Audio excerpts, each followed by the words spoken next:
ang mahuling magtatrabaho sa ikapitong araw, papatayin eh.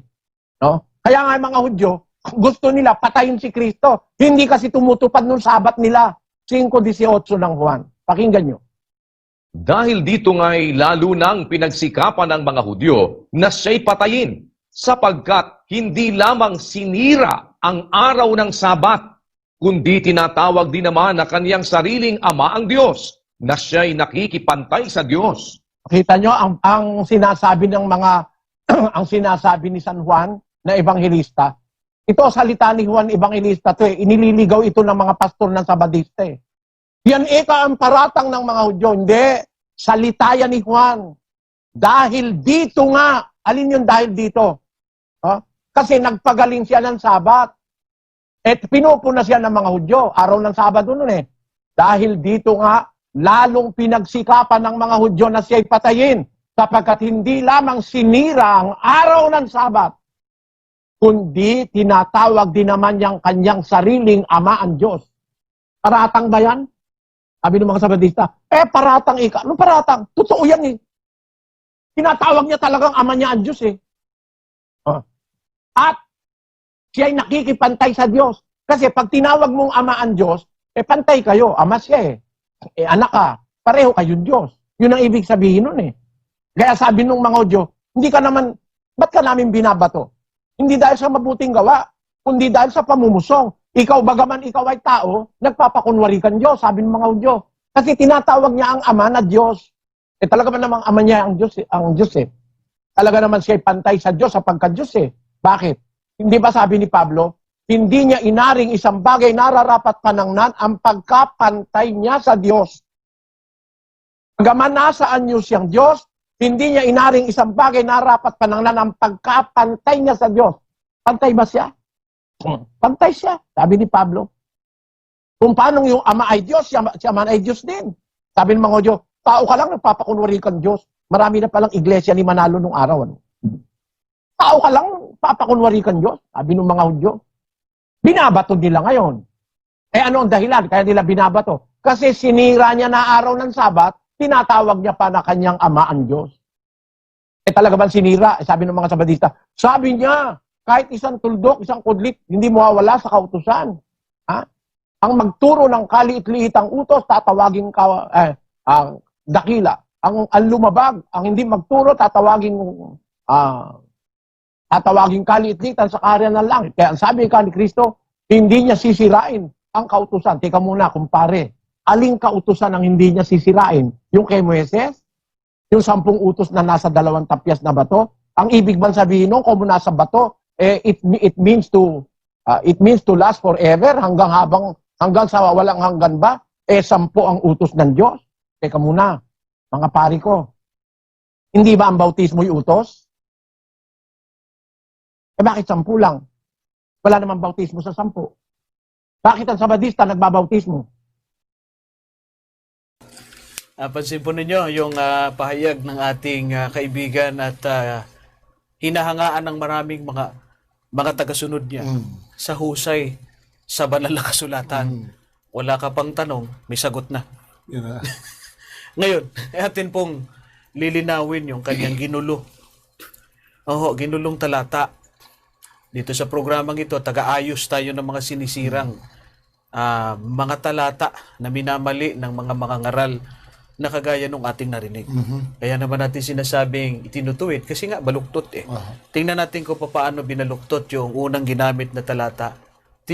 Binabaluktot daw, Brother Benny, ng mga pastor ng mga Sabadista. Yung 5:18 ng aklat ng Juan. Basahin nga natin ulit yun. Pagkatapos ay ating pakukomentaryuhin ito ng ating dalawang kasama. 5:18 ng aklat ng Juan. Ito yung kanyang ginamit. Sabi rito, dahil dito nga'y lalong pinagsisikapan ng mga Hudyo na siya'y patayin, sapagkat hindi lamang sinira ang araw ng Sabat, kundi tinatawag din naman na kanyang sariling Ama ang Diyos, na siya'y nakikipantay sa Diyos. Pagkatapos binweltahan tayo, minamali ng mga Sabadista, kayang talatang yan. Sabi daw, ikay paratang daw yan. Paratang daw ng mga Hudyo yan laban sa ating Panginoon Kristo. Mali daw. Hindi naman daw paratang. Salita daw yan ni Juan. Ano comment nyo mga kasama? Sino mauna? Brother Benny naman. Brother Benny, Professor. Alam po ninyo, itong issue o kaso na ito natin pinag-uusapan tungkol sa palagian na lang sinasabing sinira ni Kristo ang araw ng Sabat. Doon sa unang episode natin, tinalakay na natin ito. Pero sa kapakanan ng maraming sumusubaybay sa bahaging ito, hindi naman kami nagsasawang ito ay ulit-ulitin natin. Totoo nga. Ngayon, ayon po sa context ng Biblia, at kahit sa anumang mga commentary ng Biblia, nandiyan sa YouTube, i-research ko to, Brother Jerry, wala akong nakitang statement o interpretation kagaya ng napakinggan natin dito sa kabila. Wala talaga, Brother Jerry. Ito ay mga hindi Adventist para ipagtanggol ang araw ng Sabat. Pero ang pinag-uusapan dito, sapagkat hindi sila bias, totoo lang, dahil sa kasaysayan, ang konteksto ay sapagkat ang mga Hudyo ay hindi sadyang sumusunod sa kautusan. Ang bahaging ito ay ipinakikita lamang na hinahanapan nila si Kristo ng pagkakamali upang siya ay maisakdal, maipapatay. Yan ang tunay na kalagayan at background ng talatang ito. Importante yan eh. Yes. Bagaman ito'y sinabi ni Juan, hindi nangangahulugang sinasang-ayunan to ni Juan. Inuulit po namin. Paulit-ulit Sinulat natin ito ni Juan, Yan. hindi para sabihin ng Biblia na sinasang-ayunan ito ni Juan. Bakit? Hindi siya kalaban ni Kristo. Yun. Kundi yung kalaban ni Kristo na mga Pariseo. Maganda yung punto mong yan. Ano? Ah. Kasi sinasabi niya, yan daw ay kapahayagan ni Juan. Totoo daw yung nasa talata. Totoo yung binasa nating talata, pero hindi totoong, yun din ang paniniwala ni Juan. Kasi kung yun ang paniniwala ni Juan, di sa makatuwid, kasama si Juan, o kakampi si Juan, doon sa mga naniniwalang dapat ng patayin si Kristo. Opo. Bakit? Kasi ang sabi sa talata, kaya siya papatayin sapagkat sinira ni Kristo ang araw ng Sabat. Ngayon, kung tatanungin natin yung mga ngaral, naniniwala ka ba na si Juan naniniwala rin na sinira ni Kristo ang araw ng Sabat? O di lalabas niyan, magkapareha si Juan at ang mga kalaban ni Kristo na si Kristo ay maninira ng Sabat. Yes. Kaya dapat lang siyang patayin. Nako, isang malaking kapangahasan yon. Di sangayon sila doon. Yun na nga. Dahil kalaban ni Kristo yon. Pero si Kristo nakikipag-argue sa kapakanan po na nag-aaral ng Biblia. At kung talagang tapat kayo na hinahanap ang mga katotohanan, hindi po tayo bumabase sa isang talata lamang, kagaya ng ginagawa nitong mga ito. Kasi po, malawak ang mga salita ng katotohanan mula sa Biblia. Si Kristo po ay dumating sa lupang ito na dinatnan niya ang mga Hudyo na hindi talaga sumusunod sa utos ng Diyos. Tignan po ninyo ang isang talata sa aklat po ni Juan, ang kapitulo ay 7, versikulo 22 hanggang 24. John 7, verse 22 hanggang 24. Ito po, babasahin ko. Sabi po rito, ang pangungusap ay ganito. Ibinigay sa inyo ni Moises ang pagtutuli. Hindi sa ito ay kay Moises, kundi sa mga magulang. At tinutuli ninyo sa Sabat ang isang lalaki. Napansin po ninyo, may kinalaman sa Sabat issue. 23. Kung tinatanggap ng lalaki ang pagtutuli sa Sabat upang huwag labagin ang kautusan ni Moises, nagagalit ba kayo sa akin? Dahil sa pinagaling kong lubos ang isang tao sa Sabat. Ayaw ng mga Hudyo na magpagaling si Kristo sa Sabat sapagkat ang kanilang pagkaintindi, ito ay labag sa Sabat. Ito po ay mali. Sabi sa 24, huwag kayong magsihatol ayon sa anyo, kundi magsihatol kayo ayon sa matuwid na paghatol. Alam niyo, nakakaawa itong mga ministro at mga ngaral na nagsasalita ng pagsang-ayon sa mga kalaban ni Kristo na nilabag ni Kristo ang Sabat o ang kautusan ng Panginoon. Ang sabi ni Kristo, may pahayag si Kristo sa inyo. Yung talatang binasa ko sa panghuli. Huwag kayong magsihatol ayon sa anyo, kundi magsihatol kayo ayon sa matuwid na paghatol. Sumapanganib ito. Kaya dito mapapansin natin, babalikan ko yung sinalita ko ng ating Panginoong Kristo sapagkat siya ang champion at tagapagtaguyod ng kautusan ng Diyos. Itinuro niya sa kanyang kapanahunan ang tamang paraan ng pangingili ng Sabat. Sapagkat ito yung mga kalaban na isulat ni Apostol Juan ang nangyayari tungkol sa mga bagay na ito. Ngayon, ang sabi sa aklat ng Mateo 12:12, ito ang ating mababasa. Tingnan po ninyo. Maganda ang pangungusap ng ating Panginoon sa Kristo. Hindi kagaya ng ilang mga mangangaral dito, isang talata lang ang binabanggit, hanggang doon lang, hindi kagaya sa kapitulo, versikulo, kapitulo talaga mga kapatid. Tingnan po ninyo ang Mateo 12:12. Ang sabi, gaano pa nga ang isang tao na may halaga kaysa isang tupa, kaya't matuwid na gumawa ng mabuti sa araw ng Sabat. Ano bang pinag-uusapan dito? Ang konteksto nito, si Kristo ay nagpapagaling sa araw ng Sabat na mga may sakit. Hindi alam ng mga Hudyo ang bagay na ito sapagkat sila ay sa titik tumitingin. Hanggang ngayon, Brother Jerry, mga kasama, ang mga Hudyo ay talagang panatiko sa huwag gagawa sa araw ng Sabat. Letra po letra sila rito. Hindi sila tumutugon ng kagaya ng tamang prinsipyo, kundi sila ay sa titik. Pag sinabing huwag magtrabaho, talagang hindi magtatrabaho. Ito ang kinokorek ng ating Panginoong Kristo. Kaya ang sabi nyo sa 12:12, sa wikang Ingles, ang ganda eh. Pakilagay sa screen. Wikang Ingles ng Mateo 12:12. Tignan po natin. Ang ganda ang pagkakalagay dyan. It is lawful to do good on the Sabbath days. Kaya napakaliwanag na sinasabi ng ating Panginoon Kristo, kalugod-lugod ang ika. May batas ang wika. It is lawful to do good on the Sabbath. Kaya dito mapapansin po natin, huling bahagi, babanggitin ko, sana mapag-unawa natin ang background na pinag-uusapan. Tignan po ninyo. Ang mga Hudyo sumusunod sa utos, lalo ang araw ng Sabat, nagpapahirap sa kanila ito sa pamamagitan ng kanilang pagsunod sa titik. Kaya ang ginamit ng ating Panginoong Kristo doon sa Marcos 2:27 ay ganito ang ating mababasa. Ginawa ang Sabat ng dahil sa tao at hindi ang tao ng dahil sa Sabat.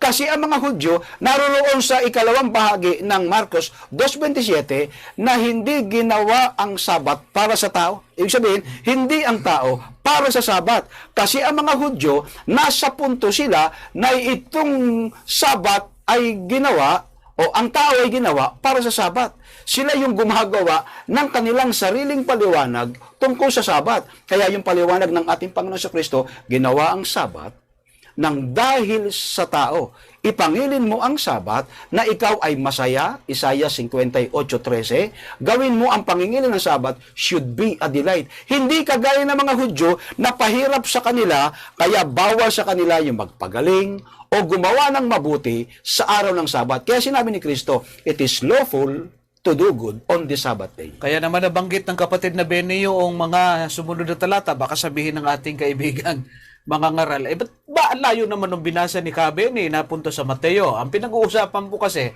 ng konteksto, kaya binanggit ni Benny yun, sapagkat yung Juan 5 ay issue pa rin ng pagpapagaling na siyang pinuna ng mga Hudyo na kalaban ni Kristo, dahil sa kung babasahin ninyo, bago makarating sa 18 na binasa ng mga ngaral, nag-umpisa yan sa mga naunang talata na merong pinagaling ang ating Panginoong Kristo rito na isang lumpo. At nung pinagaling niya yung isang lumpo, nagalit yung mga Hudyo. Pakinggan po natin sa versikulo 8 ng aklat ng Juan 5. At itutuloy po natin hanggang sa susunod ng mga talata. Sinabi sa kanya ni Jesus, magtindig ka, buhatin mo ang iyong higaan at lumakad ka. Versikulo 9, pagdakay gumaling ang lalaki at binuhat ang kanyang higaan at lumakad. Noon nga'y araw ng Sabat. Kaya sinabi ng mga Hudyo sa kanya na pinagaling, ito'y araw ng Sabat at hindi matuwid na buhatin mo ang iyong higaan. Yun ang paniniwala nila. Yan ang paniniwala ng mga Hudyo. Ngunit sila'y sinagot niya, ang nagpagaling sa akin, ang sharing sa akin ay nagsabi, buhatin mo ang iyong higaan at lumakad ka. Tinanong nila siya, sino ang taong sa iyo'y nagsabi, buhatin mo ang iyong higaan at lumakad ka? Ngunit hindi nakilala ng pinagaling kung sino siya, sapagkat si Jesus ay humiwalay, palibas ay may isang karamihan sa dakong yaon. 14, pagkatapos ay nasumpungan siya ni Jesus sa templo at sa kanya sinabi, narito, ikaw ay gumaling na, huwag nang magkasala, kaya mangyari pa sa iyo ang lalong masama. At tapos dito sa 16, at dahil dito'y pinag-usig nga ng mga Hudyo si Jesus, sapagkat ginagawa niya ang mga bagay na ito sa araw ng Sabat. Datapot sinagot sila ni Jesus, hanggang ngayon gumagawa ang aking Ama at ako'y gumagawa. Dahil dito, ito na yun, yung 18, lalong pinagsikapan ng mga Hudyo na siya'y patayin sapagkat hindi lamang sinira ang araw ng Sabat, kundi tinatawag din naman na kanyang sariling ama, ang Diyos na siya'y nakikipantay sa Diyos. Ano po ang nais nating iparating? Binasa natin yung buong talata. Istorya ng pagpapagaling. Nung pinagaling ni Jesus sa araw ng Sabat, hinahanap si Jesus ng mga Hudyo. Dahil nabalitaan nila, doon nagsumbong yung pinagaling, hindi nga lang makilala kung sino nagpagaling sa kanya. Aba, nung makita ng lumpo si Kristo na naroon sa templo, doon nalaman na ito yung nagpagaling. Kaya siya, dahil dito, dahil lang doon sa pagpapagaling niya, pinagsikapan siya'y patayin. Kailangan pala binasa yung talatang nasa itaas. Yun. Oo. Kasi kung hindi mo mababasa natin yon, hindi maintindihan ng mga nanonood sa atin kung ano ba pinag-ugatan yan. Pinaghugutan yung talata. Na yun naman ang pinaliwanag ng Kabeni. Katulad din sa binasa sa Mateo. Ang may napansin ka ba ron, brother, sa paraan ng paggamit ng mga ngaral noong 5:18? Ay napakalaki po ng pagkakamali ng conclusion na ginagamit ni Ginoong Soriano. Bakit? Kasi ganito yung sabi ni Ginoong Soriano sa 5:18 na sinira ni Kristo ang araw ng Sabat, ito'y nanggaling daw mismo kay Juan. Yun daw ang paliwanag ni Juan na sinasang-ayunan talaga ni Juan. Totoo daw yun. Na totoo daw na sinira ni Kristo ang araw ng Sabat. Sa totoo po, kung pag-aaralan po natin ang mga konteksto po ng Biblia, yung kasaysayan tungkol sa Sabat sa panahon ng ating Panginoon Kristo, ang katunayan niyan, talagang mga iskriba at pariseyong mga Hudyo, ang talagang may sabi na sinira po ni Kristo ang araw ng Sabat. Hindi si Juan. Hindi po si Juan. Pakinggan po ninyo ang paniniwala ng mga Hudyo na kaaway po ni Kristo. Babasahin natin ang 9:16 ng aklat ng Juan. Ganito ang kanilang tingin kay Kristo. Ang ilan nga sa mga pariseyo ay nagsasabi, ang taong ito'y hindi galing sa Diyos sapagkat hindi nangingilin ng Sabat. Di napakaliwanag ho, Kaya napakalinaw, dinidiin din ng banal na kasulatan na ang paniniwala ng mga iskriba at pariseyo, itong si Kristo, hindi nangingilin ng Sabat. Bakit? Sapagkat ang ugali po ni Kristo, nagpapagaling siya ng mga may sakit sa araw ng Sabat. Na siyang pinagbabawal naman ng mga iskriba at pariseyo. Pero sa totoo po, kung pag-aaralan natin, yung pagbabawal na iniuutos ng mga iskriba at pariseyo na bawal magpagaling na may sakit, kapatid na Jerry, wala ho sa 10 utos yan. Yeah. Hindi pinag-uutoso ng Dinagdag lang nila yan. Dinagdag lang po yan ng mga Hudyo nung kanilang kapanahunan. Ngayon, babasahin ko po sa inyo sa isang salin ng Mabuting Balita. Bubuksan ko lang itong isang Bible ko. Dito sa isang salin ng Mabuting Balita, matagal na palang utos na gumawa sila ng mabuti sa araw ng Sabat. Pakinggan natin sa Mateo 12:12 sa salin ng Mabuting Balita. Higit na mahalaga ang isang tao kaysa isang tupa. Kaya't naaayon sa kautusan ang gumawa ng mabuti sa araw ng Sabat. Naaayon sa utos. Naaayon pala sa kautusan ng mga Hudyo na gumawa ng mabuti sa araw ng Sabat. Kaya yung pagpapagaling na ginaganap ni Kristo sa araw ng Sabat, yun po ay paggawa ng mabuti ayon na rin sa kanilang kautusan na hindi sinusunod ng mga Hudyo ng panahon na yung, kapatid na Jerry. Yung ginamit ng Kabeni sa Ingles ay lawful to do good on the Sabbath. Yan sa iyo, naaayon sa kautusang kautusan. O kaya kahit saan mo tingnan, hindi labag sa kautusan ng Diyos yung ginawa ng ating Panginoong Kristong pagpapagaling sa araw ng Sabat. Lawful nga Yun lang namin sinasabi. Pag sinabing lawful, naaayon sa batas. Kaya nga ang binasa ng Kare, ito ay naaayon sa kautusan. Yung lumalaban doon sa Sabat nilabag daw ni Kristo yung Sabat di malaking pinagkaiba nila diyan at ng ating Panginoong Kristo. Ngayon, yung sinasabi ng mga ngaral na paniniwala ni Juan yan, naku, napakalaking problema. Biruin mo si Juan, parang kalaban ni Kristo. Yun na nga. Kasi ang nag-aakusa kay Kristo na siya'y lumabag o sinira ang araw ng Sabat, mga kalaban ni Kristo kaya, saan kaya papanig yung ginoong mga ngaral? Sa kalaban ni Kristo o kay Kristo at sa kanyang mga alagad? Dalawa pong grupo yun grupo ni Kristo at ng kanyang mga alagad, kasama si Juan dyan, natural. Di ba, Brother Benny? Yes. Hindi pwedeng humiwalay si Juan Tama. sa ating Panginoon Kristo. At grupo ng mga gusto siyang patayin. At tingnan nyo ha, dalawang grupo yan. Grupo ni Kristo at ng kanyang mga apostoles, kasama si Juan, at grupo ng mga eskriba at pariseo na kalaban ni Kristo na gusto siyang patayin. Anong issue para siya patayin? Sinira daw ni Kristo ang araw ng Sabat. Sino ang nagsabi? Ang mga pariseo. Sabi nung mga ngaral, hindi, paniniwala ni Juan. Hindi nga pa. Kung ganyan ang iyong konklusyon, lalabas niyan, si Juan, kasama ng mga pariseo, hiwalay kay Kristo. Magkahaway sila.